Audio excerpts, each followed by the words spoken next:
आज की इस वीडियो में हम बात करेंगे ड्रामा सीरीज जान सार के नेक्स्ट एपिसोड के बारे में, जहां पर अब आपको बहुत ही इंटरेस्टिंग सीन मिलने वाले हैं। दुआ मां बनने वाली है और कशमाला ये कैसे बर्दाश्त कर सकती थी कि नौशेरवान और दुआ का बच्चा इस दुनिया में आए। यहाँ पर वो अपनी हर कोशिश करेगी कि किसी न किसी तरह दुआ का यह बच्चा मर जाए और सरफराज को फ़ोन करती है और बोलती है कि तुम जानते हो कि दुआ माँ बनने वाली है और तुम अब ऐसा करोगे कि सबके सामने आकर कहोगे कि इस बच्चे के बाप तुम हो। किसी तरह तुम्हें इस बात को साबित करना है। ये सब सुनने के बाद अब सरफराज एक घटिया चाल चलने वाला है। जब देखता है कि नौशेरवान के आने का वक्त है तो वो वॉचमैन से बोलता है कि मुझे बीबी ने बुलाया है और वॉचमैन भी कशमाला के साथ मिला हुआ है। सरफराज आकर वॉचमैन से बोलता है कि तुम बोलोगे कि मुझे बीबी ने बुलाया है और अब अंदर आने की इजाज़त देंगे। सरफराज अंदर चला जाएगा और देखता है कि दुआ और नौशेरवान अंदर आमने सामने बैठे होते हैं। कि ये देखकर सरफराज बोलता है, देखो दुआ मैं आ गया हूँ, तुमने मुझे इतनी बड़ी खुशी की खबर दी है तो मैं कैसे पीछे रह सकता था। उसने एक मिठाई का डिब्बा अपने हाथ में पकड़ा होता है और बोलता है कि आज मैं तुम्हारा मुंह मीठा करवाने के लिए आया हूँ और तुम्हें यहाँ से ले जाने के लिए आया हूँ। ये बात सुनने के बाद नौशेरवान तो बहुत ही हैरान रह जाता है और उसको बहुत ज्यादा हैरानगी होती है कि ये बात आखिर बाहर गई तो कैसे गई। दुआ समझ नहीं पा रही कि आखिर अब ये कौन सा घटिया चाल चल रहा है मेरे साथ सरफराज। तभी नौशेरवान कहता है कि बकवास बंद करो। सरफराज कहता है, मुझे दुआ ने कॉल की थी, मैं तुमसे मिलना चाहती हूँ क्योंकि ये मेरे बच्चे की माँ बनने वाली है। ये बात सुनने के बाद नौशेरवान की अब कोई हालत नहीं रहती और जाफर भी ये बात सुन लेता है और जाफर को भी ये समझ नहीं आ रही होती कि आखिर ये सब कुछ चल क्या रहा है। जाफर का दिल ये बात नहीं मानता कि दुआ बीबी कभी साईं के साथ ऐसा कर सकती है। इसको यही लगता है कि कोई ना कोई दुआ बीबी के साथ कोई चाल चल रहा है या फिर सरफराज ये जानबूझकर ऐसा कर रहा है। किसी न किसी तरह इन दोनों के दरमियान काफी ज्यादा बहस और तकरार भी होती है। नौशेरवान ये सब सुनकर बोलता है कि अपनी बकवास बंद करो, दुआ तो अभी मेरे पास बैठी हुई थी तो दुआ कॉल कैसे कर सकती है। ये बात सुनने के बाद सरफराज बोलता है कि हाँ, ये बात तो तुम इससे पूछो, मुझे नहीं पता दुआ तुमसे क्यों डर रही है। आपको पहले भी बताया था कि दुआ मुझसे मोहब्बत करती है तो जाहिर सी बात है ये बच्चा भी मेरा है। ये बात मुझे दुआ ने बताई है। कभी अब नौशेरवान हैरान होता है तो दुआ को बोलता है कि ये बात तो हमारे घर में थी तो ये बात इस घटिया शख्स को कैसे पता चल सकती है। तभी दुआ बोलती है कि मुझे नहीं पता, मैं वाकई नहीं जानती कि इसको किसने कॉल की है। नौशेरवान सरफराज का फोन चेक करने को बोलता है तो सरफराज बोलता है कि मोबाइल तो घर पर आया रह गया है, आप एक काम करो, आप दुआ का फोन पकड़ो और उसे चेक करो, उसमें देख लो। अब जैसे ही नौशेरवान दुआ का मोबाइल चेक करता है तो मोबाइल चेक करने के बाद ये पता चलता है कि दुआ ने तो कोई भी सरफराज को कॉल नहीं की। तभी नौशेरवान सरफराज को बोलता है कि तुम बकवास कर रहे हो, अब तुम ही मुझे सच सच बताओ कि तुम्हें यहाँ पर किसने भेजा है और तुम किसके कहने पर ये यहाँ पर आए हो और तुम्हें ये बात कैसे पता चली कि दुआ माँ बनने वाली है। लेकिन सरफराज अपना मुंह नहीं खोलता क्योंकि वो अच्छी तरह जानता है कि अगर वो मुंह खोलेगा तो उसके पास कोई पैसा भी नहीं बचेगा और ना ही अमीर लड़की मेरे हाथ से निकल जाएगी। सरफराज बोलता है कि मैंने तुम्हें बताया तो है कि मुझे दुआ ने कॉल की थी।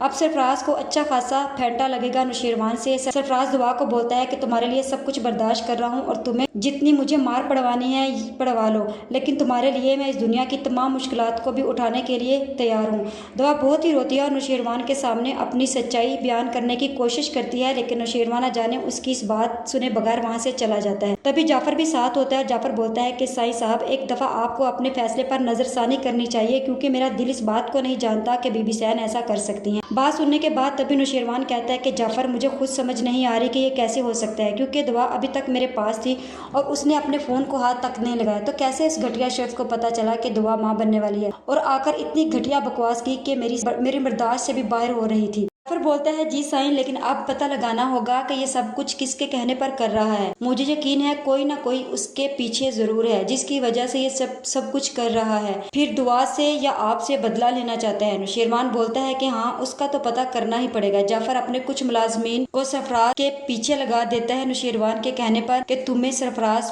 पर नजर रखनी है कि वो क्या कर रहा है। लेकिन अभी सरफराज दुआ के बारे में कभी भी किसी को नहीं बता सकता क्योंकि वह बहुत अच्छे तरीके से जानता है कि अगर कशमाला का नाम मैं ले लेता हूँ तो ऐसे में मुझे कशमाला की तरफ से मिलने वाली रकम कभी भी नहीं मिलेगी। अब कशमाला को सरफराज जैसे ही कॉल करता है तभी कशमाला कहती है, तुमने तो आज मेरा दिल ही खुश कर दिया, बहुत अच्छी परफॉर्मेंस दी, मैं कभी सोच भी नहीं सकती थी कि सरफराज तुम ऐसे अच्छे तरीके से बात को हैंडल कर लोगे। सरफराज बोलता है कि तुम जानती हो आज मुझे तुम्हारी वजह से कितनी ज्यादा मार पड़ी है और मैं अगर तुम्हारे बारे में बता देता तो क्या होता। जिस पर कशमाला बोलती है कि तुम ऐसा कुछ भी नहीं करोगे, अगर तुम अपनी और मेरी सलामती चाहती हो तो तुम्हें ये कुछ करना सब कुछ करना पड़ेगा और सब कुछ बर्दाश्त करना पड़ेगा। तभी सरफराज बोलता है कि क्या वाकई ही दुआ माँ बनने वाली है। तभी कशमाला कहती है कि हाँ, लेकिन उसके बच्चे को किसी न किसी तरह मारना होगा। तुम मुझे मेडिसिन भी ला कर दोगे। बात सुनने के बाद सरफराज बोलता है कि मैं कहाँ से मेडिसिन ला कर दूंगा, मैं तुम्हें मेडिसिन नहीं ला कर दूंगा, तुम चाहो तो खुद जाकर ले लो। कशमाला बोलती है कि ठीक है, मैं खुद ही कोई हल निकाल लूंगी, लेकिन तुम्हें अपने काम पर फोकस करना होगा। जितनी जल्दी हो सके नौशेरवान की जिंदगी से दुआ को निकालना होगा और दुआ का बच्चा तो मैं मार कर ही रहूंगी। तभी कशमाला किसी मुलाजिम को बोलती है और दुआ के लिए मेडिसिन मंगवाती है उसके बच्चे को मारने के लिए। दूसरी तरफ सरफराज एक बहुत ही घटिया खेल खेलने के इंतजार में है। वो कैसे अपनी हरकतों से बाज आ सकता था। वो ऐसी सोच में है कि किसी न किसी तरह दुआ को नौशेरवान की ज़िंदगी से निकाला जाए, क्योंकि उसके लिए उसे बहुत भारी रकम मिल रही है। और दूसरी तरफ उसके दिमाग में यही चल रहा है कि किसी न किसी तरह से कशमाला को अपनी मोहब्बत के जाल में फंसा लूँ। अगर कशमाला मेरी हो जाए तो सब कुछ मेरा हो जाएगा। क्या हो, अगर शादीशुदा है तो तलाक भी तो हो सकती है। मैंने भी तो अपनी बीवी को तलाक दी थी, लेकिन कशमाला को ऐसा कुछ भी नहीं पता कि सरफराज उसके बारे में क्या सोच रहा है। दूसरी तरफ अब सरफराज बहुत ही घटिया चाल चलने वाला है, क्योंकि इन दोनों को इस बात का अंदाजा भी नहीं था कि वो दोनों अपने ही जाल में फंसने वाले हैं। और सरफराज अब कशमाला से बोलता है कि तुम्हें मुझसे मिलना होगा। अगर तुम मुझसे मिलोगी नहीं तो याद रखो तुम्हारे साथ बहुत गलत होगा, क्योंकि तुम्हारे लिए मेडिसिन लेकर आया हूँ और तुम्हें मिलकर ही दूंगा। और सरफराज से बोलती है कि मैं तुम्हें मिल नहीं सकती, तुम ये मेडिसिन मुलाजिम को दे दो। जिस पर वो सरफराज बोलता है कि नहीं।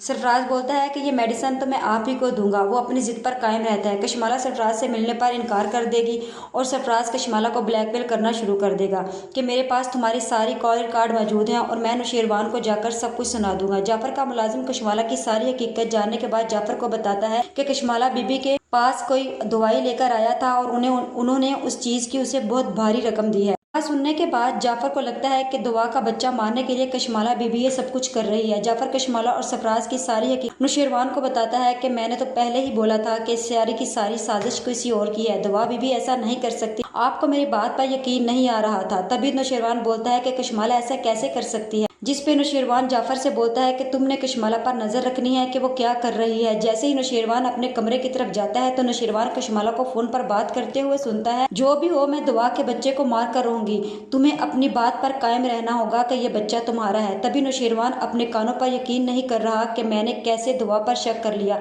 अब कशमाला और सरफराज दोनों की हकीकत नौशेरवान के सामने आ जाती है, लेकिन कशमाला सरफराज से अपनी जान छुड़वाना चाहती है, लेकिन सरफराज ऐसा नहीं चाहता। सरफराज तो उससे शादी करने के चक्कर में पड़ गया है। नौशेरवान वहां से चला जाता है और बोलता है कि मैं देखता हूँ आखिर कशमाला किस हद तक जाती है, मुझे और दुआ को अलग करने के लिए क्या कुछ करेगी।